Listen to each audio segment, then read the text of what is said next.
Bismillahirrahmanirrahim. Assalamualaikum warahmatullahi wabarakatuh.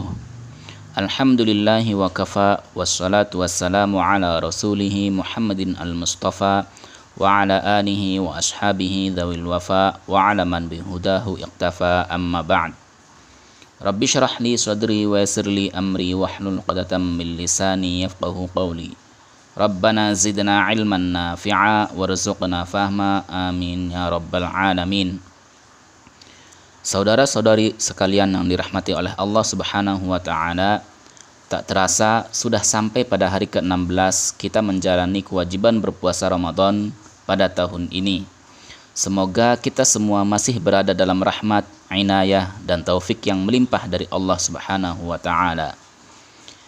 Terkait dengan rahmat Allah di bulan Ramadan, saya ingin mengutip dari apa yang pernah disampaikan oleh Profesor Dr. Murad Mahmud Haidar.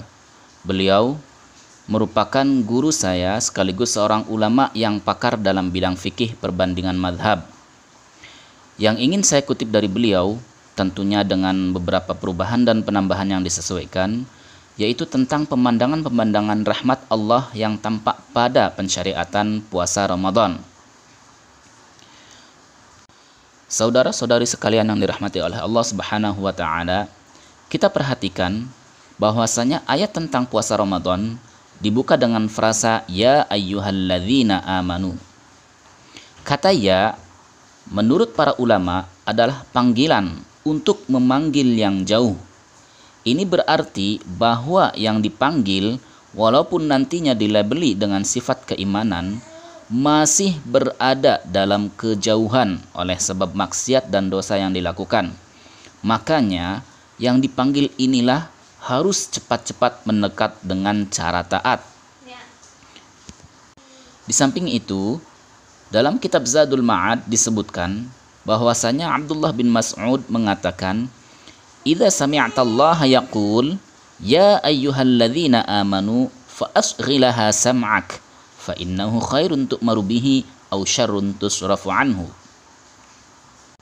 Artinya, jika engkau mendengar Allah Subhanahu wa taala berfirman, ya ayyuhalladzina amanu fa asghilaha sam'ak, maka simaklah baik-baik, fa innahu khairun tu'maru bihi, karena barangkali itu merupakan kebaikan yang diperintahkan atasmu, au syarrun tusrafu anhu, atau merupakan kejelekan yang engkau dijauhkan darinya. Sehingga pantaslah orang-orang yang tadinya berada dalam kejauhan karena maksiat dan dosa yang dilakukan ketika dipanggil ini kemudian berhak disebut sebagai orang-orang yang beriman, bahkan berhak juga mendapatkan cap sebagai orang-orang yang bertakwa. Inilah rahmat Allah Subhanahu wa taala yang pertama kita rasakan dalam menjalani ibadah puasa Ramadan.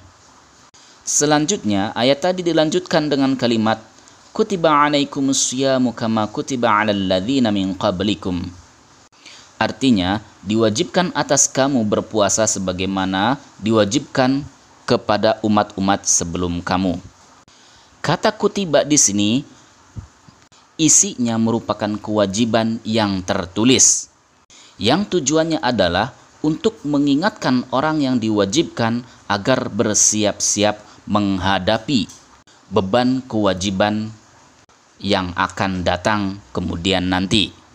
Sebagaimana yang kita ketahui sebelumnya bahwasanya yang namanya puasa merupakan kewajiban yang amat sulit bagi sebagian besar orang, yang tentunya yang belum biasa untuk menahan hawa nafsu yang sekedar membolehkan seperti makan, minum, dan lain sebagainya. Maka ketika Allah Subhanahu wa taala mewajibkan kepada setiap muslim untuk berpuasa Ramadan, Allah menggunakan kata kutiba ini untuk mengingatkan kepada kita semua bahwasanya kita juga agar bersiap-siap menghadapi kewajiban yang akan dibebankan kepada kita nantinya. Sehingga kemudian nantinya kita akan lebih enjoy dalam menjalani ibadah puasa Ramadan. Inilah rahmat yang kedua yang kita rasakan ketika kita menjalani ibadah wajib puasa Ramadan. Kemudian, rahmat Allah yang ketiga kita rasakan pada ayat ayyamam ma'dudat, yang artinya adalah beberapa hari yang terhitung saja, yakni 30 hari atau 29 hari di bulan Ramadan saja. Tidak seperti umat-umat terdahulu dari mulai zaman Nabi Nuh alaihi salam, bahwasanya ibadah puasa itu diwajibkan setiap bulan minimal 3 hari dan juga ditambah puasa Asyura.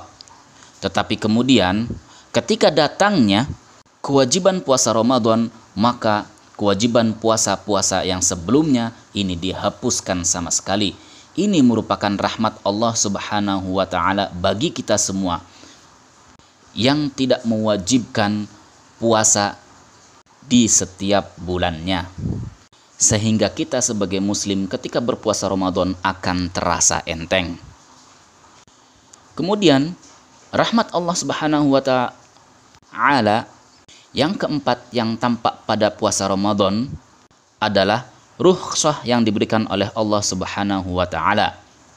Ini terlihat dalam ayat faman kana minkum maridun aw ala safarin fa'iddatum min ayyamin ukhar, dan juga ayat sesudahnya faman syahida minkum asy-syahra falyasum wa man kana maridun aw ala safarin fa'iddatum min ayyamin ukhar.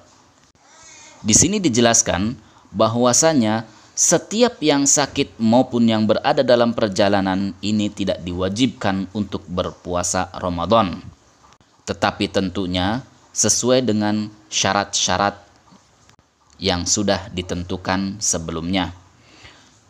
Dan kemudian rukhsah ini ditutup dengan kesimpulan yang difirmankan oleh Allah Subhanahu wa taala sendiri, yaitu yuridullahu bikumul yusra wala yuridu bikumul usra. Allah menghendaki bagi kalian itu kemudahan, wala yuridu bikumul usra, dan Allah tidak menghendaki bagi kalian itu kesukaran. Inilah rahmat Allah Subhanahu wa taala yang keempat. Kemudian kita lanjutkan dan kita tutup dengan rahmat Allah yang paling besar yang diturunkan di bulan Ramadan bersamaan dengan diwajibkannya puasa, yaitu turunnya Al-Quranul Karim.